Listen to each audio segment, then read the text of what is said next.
I woke up because someone was breathing in my bedroom.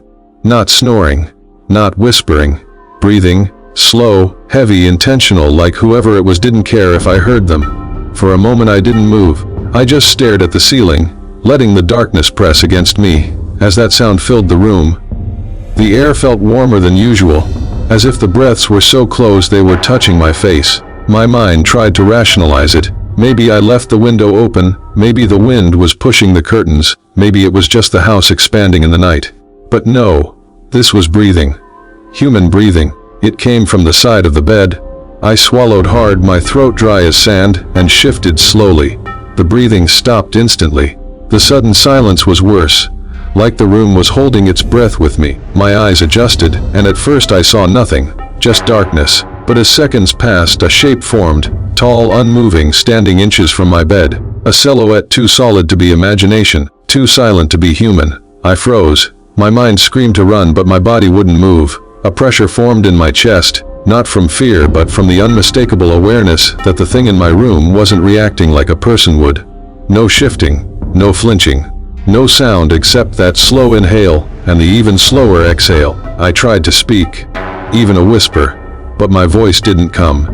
Instead, I forced myself to blink, and when I opened my eyes, the silhouette was closer. The breathing was right above me. I reached out blindly for my phone, thinking the light would expose it, chase it away, make it vanish like a nightmare dissolving at dawn. But as soon as my hand moved beneath the blanket, the breathing changed. A short, sharp inhale like excitement. It knew I moved. My fingers brushed the phone, and at that same moment something cold wrapped around my wrist. A hand. Thin. Wrong. I yanked my arm back instinctively, pulling it under the covers. The thing didn't follow. It just stood there, breathing faster, like an animal watching prey try to escape. I finally managed to grab my phone. My thumb trembled over the screen, ready to turn on the flashlight. But then I stopped. What if the light made it act? What if the darkness was the only thing keeping it calm? The breathing suddenly grew louder. Not closer, louder, like it was happening inside my ears. My pillow vibrated with it. My skull felt full of noise. And then words formed within the breathing. Not quite a whisper, not quite speech. A broken harmony of air shaping itself into something horrible. I was waiting. My entire body locked. I didn't breathe. I didn't blink. I didn't exist. The voice wasn't from beside me anymore. It was above me, right above my face, as if kneeling over my chest. I watched you sleep. I couldn't take it anymore. Light or not, I had to do something. I tapped the flashlight icon on my phone. In the burst of white light, the room snapped into view. But nothing was there. No figure, no hand. Just my messy room, my desk chair, the half-open door. For a moment, I thought I imagined everything. That I had drifted between sleep and waking, trapped in some night terror hallucination. I lowered the phone slowly. Then I saw it. On the floor beside the bed, a shadow. Not cast by anything in the room. A shadow that didn't belong to any object or source. It wasn't shaped like a person anymore. It was longer, stretched, almost crawling, and it moved. I swung the phone toward the shadow, but it slipped away, not fast, just fluid, like liquid darkness moving under the furniture. My mind broke into 1,000 pieces. Shadows don't move. Shadows don't exist without something making them. I jumped out of bed and backed against the wall, flashlight shaking in my hand. The shadow pooled beneath my desk like a puddle of black water, then slowly rose upward, taking a human shape once again but distorted. Arms elongated, head tilting unnaturally to one side, no face where a face should be. It stepped forward. The light flickered. The figure stopped at the edge of the light, not crossing, not retreating, just standing there, as if studying me. Then the breathing returned, but this time I saw it. Each breath made its body expand and collapse like a dying animal struggling to breathe. No chest, no lungs, yet the motion was unmistakable.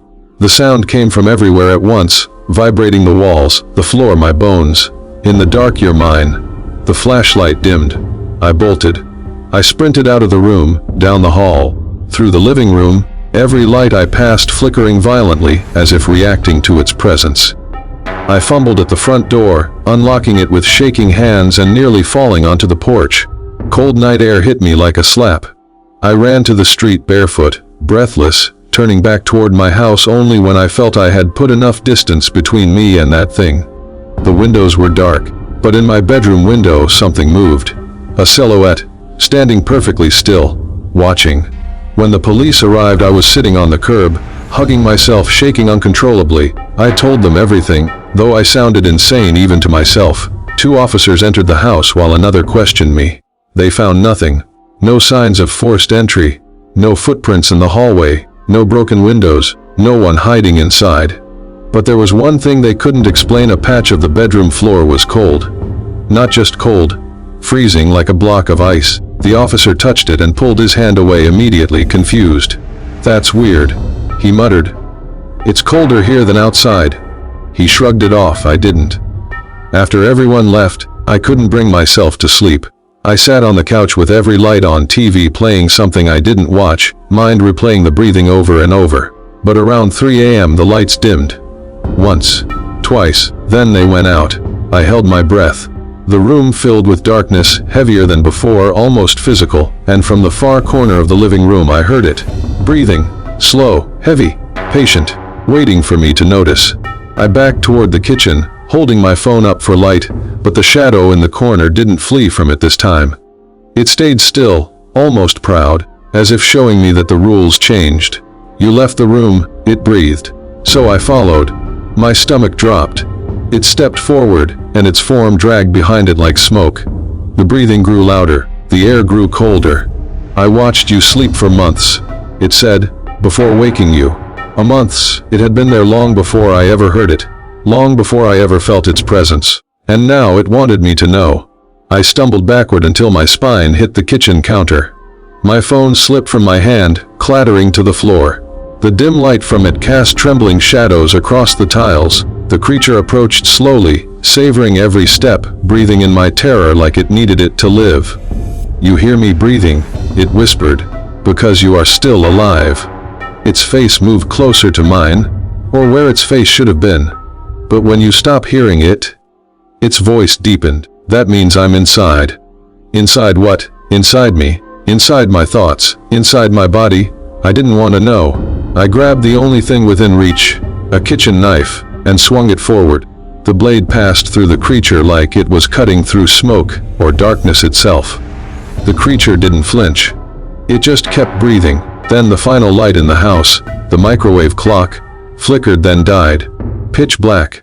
The breathing was the only sound in existence, right in front of me. And then, it stopped. The silence crushed me, heavier than the darkness itself. Because it had told me exactly what that meant.